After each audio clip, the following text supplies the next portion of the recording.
And would you say that all videos are suitable for the classroom? Would you do all All videos? videos, depending on how Oh, you work with them. Would you say that, or no, not really? no, not really. I mean, Mm, stories are some certain stories work better for certain groups. right. There's some stories wouldn't be suitable. But I would say that if you focus on the visual, or rather, if you see a video as being a story rather than as a piece of material, Right. then you can level it a wide range of learners, depending on your text. The story text could be simple for A2 learners, or it could be much more complex for B2 learners. So that's one of the beauties of story in general. Hmm. And when you see video as a story, it really frees you up from being a slave to the video, and maybe the spoken text that the video offers. So, yeah, I think that's an important point to make. Excellent. Yeah, And I know you also make your own videos and post on your Facebook, and you post on YouTube as well, right? I remember the one I watched it.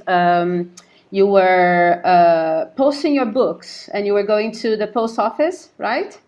And you were that's right. just, yeah. And do you think teachers could also work record themselves and use their own videos in the classroom? Well, not everybody likes doing that, but I think if you're the kind of teacher who doesn't feel shy about appearing Mm-hmm. on video, and if you're the sort of teacher that likes to lead by example, I think videos are really, really great way to get spoken texts to your students. And sometimes what I do is I start a lesson or a class by telling a story. And the problem with a story is that once you tell it, you might have constructed a good text, a monologue, a story text, but those words are lost in space and time forever. However, if you filmed yourself telling that story, then your students experienced it firsthand from their teacher telling the story, and then they can revisit the video. And there's so much you can do with that video and a transcript. Um, if you've gauged or leveled your language, and you could make a transcript and turn it into a gap fill, for example. And in my experience, students tend to be quite interested in their teachers, and your students will be quite fascinated by you, Cecilia, whether you know it or not. It's always the way, isn't it, of the classroom, and it's just it's a way of taking advantage of that. I think if you if you So show if you show you're passionate and enthusiastic about something, that might have an effect on the student as well. exactly, Yeah. and rather than going into classroom and starting the class in the usual way, one thing you can do is go into the classroom, not say a word, but just put on a video that you recorded the night before, in which you're saying to your students, "Hello, students. This is your teacher. If you're watching this, that means that I've managed to arrive in class today. Anyway, I'd just like to tell you something. This is me in my sitting room, and I want to tell you a very quick anecdote. And students will think this is really strange and really weird. Yeah. Also be really engaged, and you can use that video again and again and again. You can revisit that I text. love that. It's something I do sometimes, and it's quite a fun way to do I things. love that. Yeah. Yes, a huge amount of video, but very not very much of it finds its way onto YouTube. Actually, Yeah. I've still not really embraced YouTube as I see. a YouTuber. Okay. And you are a natural born storyteller. Would you say that, Jamie? No, No, really. no, you're not. I'll tell you something How did funny. you how did you learn all those techniques? And I know I've also watched a webinar where you were saying your dad is a storyteller, and you Hmm, you learn a lot from him, that's right? right. My dad's a good storyteller. I've learned a lot from him, but I'm not a natural born storyteller. But I No. do enjoy. I think more than being a natural born storyteller, you've got to decide: do I prefer listening to stories or do I prefer telling stories? And I think most people would express one or the other. The only thing is, if you prefer telling stories, it's almost a bit uncomfortable to admit it, isn't it? And personally, I prefer telling stories. Why? I have got no idea. But the thing is, though, maybe I shouldn't tell you this, Tell me, please. but well, I'm working here in Niall in Norwich.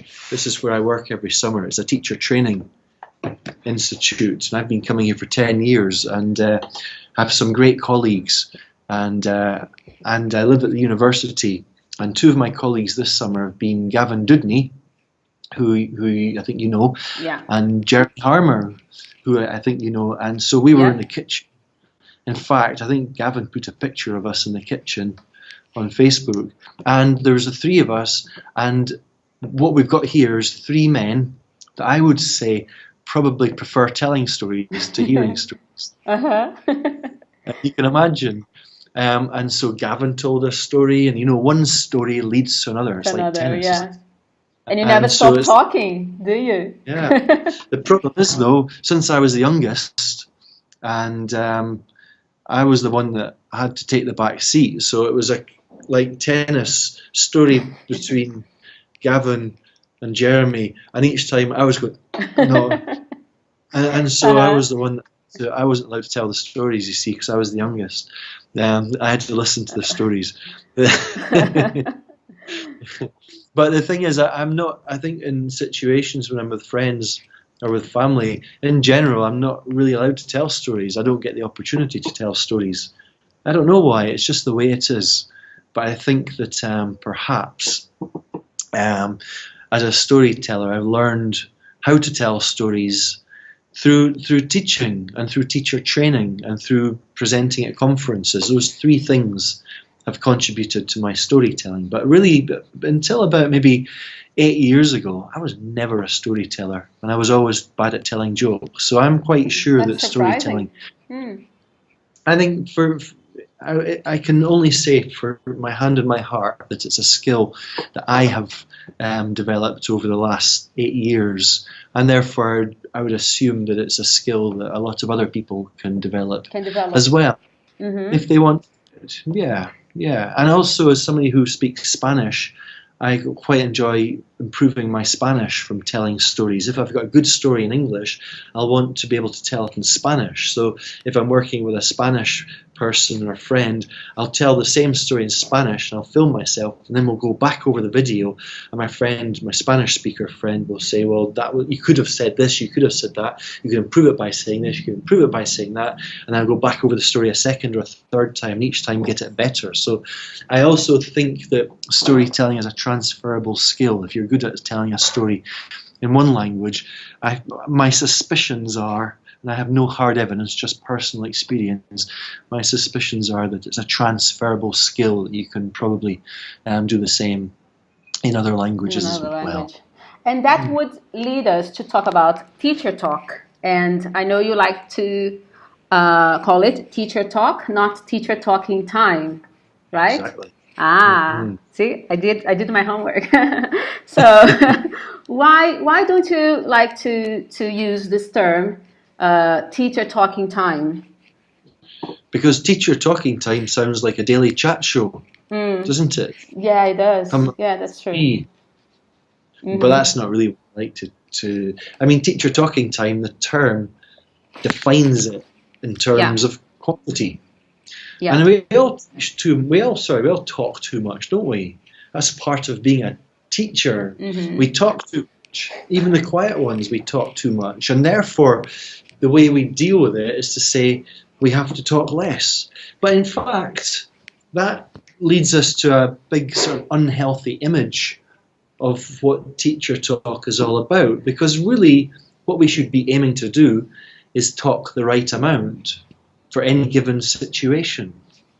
And so rather than just defining our teacher talk in terms of quantity, I think it's very important to look at it in terms of quality as well. Mm-hmm. And I say,